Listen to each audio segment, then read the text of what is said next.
every Mountain Time. That is 7:30 on the West Coast and 10:30 on the East Coast. What we do is just jump on and talk for a few minutes about something that might be of value to you in relation to the the biggest indicator of your business performance, which is your net income, the bottom line. There are three things that go into that. There are gross revenue, which is the money you charge people and they pay you. The cost of making your widgets or paying your people is next, and that's known as cost of goods sold. It does include labor. And then you have a number called gross profit, and you then write off all the other ordinary and necessary expenses of your business, your advertising, your automobile, your travel, utilities, office supplies, other things. Okay.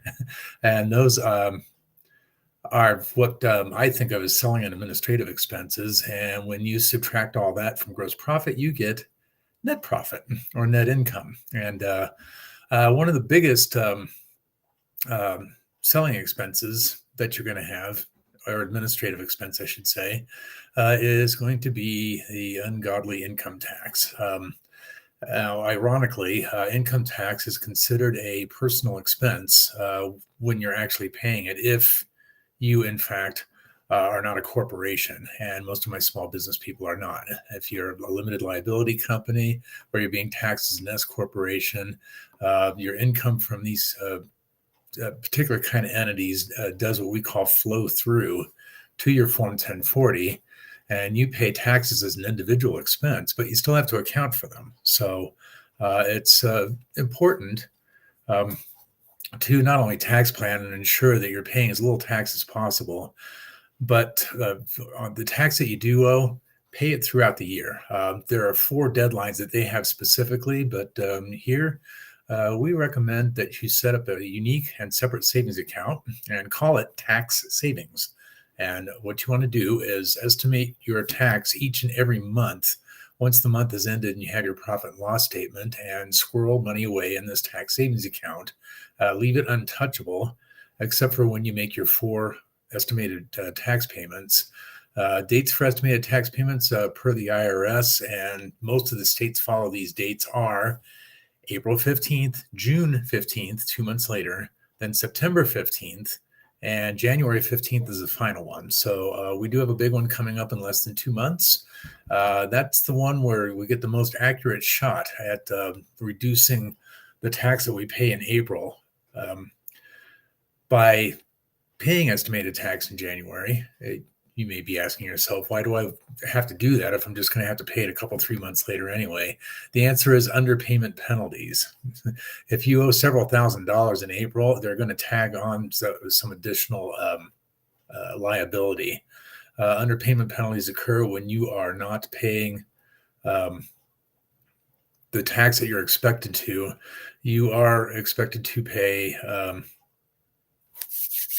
to within $1,000 of your tax liability throughout the year. Your IRS considers themselves a pay-as-you-go system. So hopefully, if you haven't watched me tell you that before, I hope that helps. So I want to use the rest of my time today talking about how grateful I am, because I'm thinking about tomorrow. We actually have a holiday named after gratitude, and it has been said to me, and I've read this numerous times in various different ways, that people that wake up grateful in the morning basically get more out of life. Now, whether getting more means more money, more love, more stuff, the plain fact of the matter is, if you get up out of bed and you already have an attitude of gratitude, things are just going to naturally come more easily to you. I can't say specifically for each and every person that might be watching this either live or in replay, but certainly for me, it's worked that way. And a holiday that celebrates gratitude, as well as a weak excuse to eat a whole bunch of turkey. I love Thanksgiving. It really is my favorite holiday. I love Christmas, certainly. The whole concept of peace on earth and the giving of gifts is certainly very nice, but there's kind of a level of stress and pressure to it. Of course, they say that stress is basically a function of how much you allow to stick to you. Um, so remember that, well, I'll speak for myself.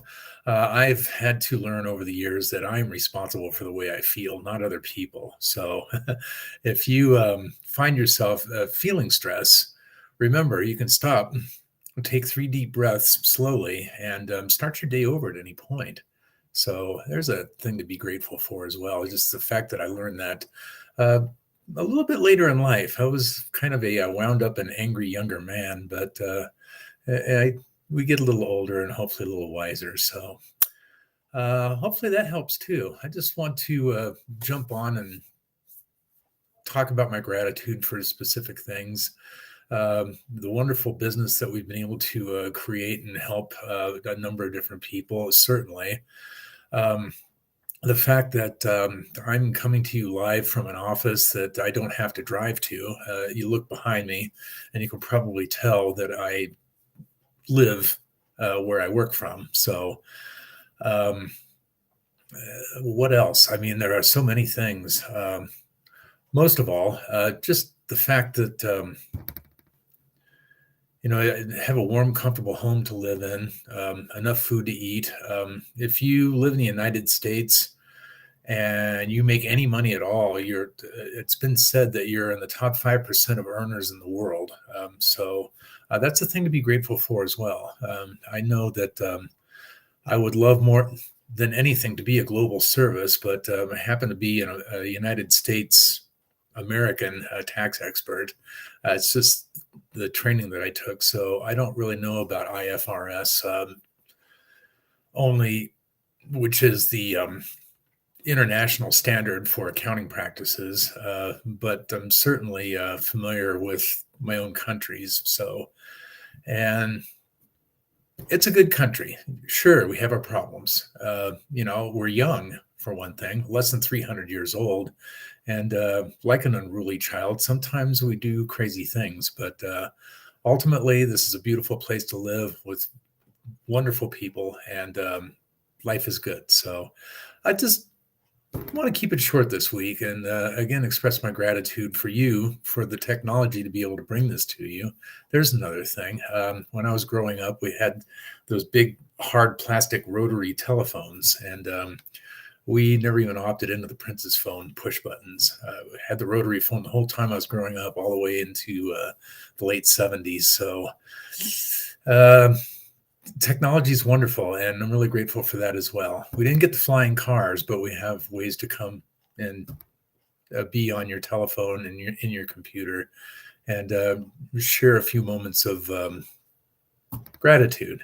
So, with that, I hope you have an amazing holiday tomorrow, full of family and friends and food, and the rest of your long weekend is good. If you're going to go out there and shop in your car on Friday, be safe. And if you have a chance, do something randomly kind for a stranger this weekend.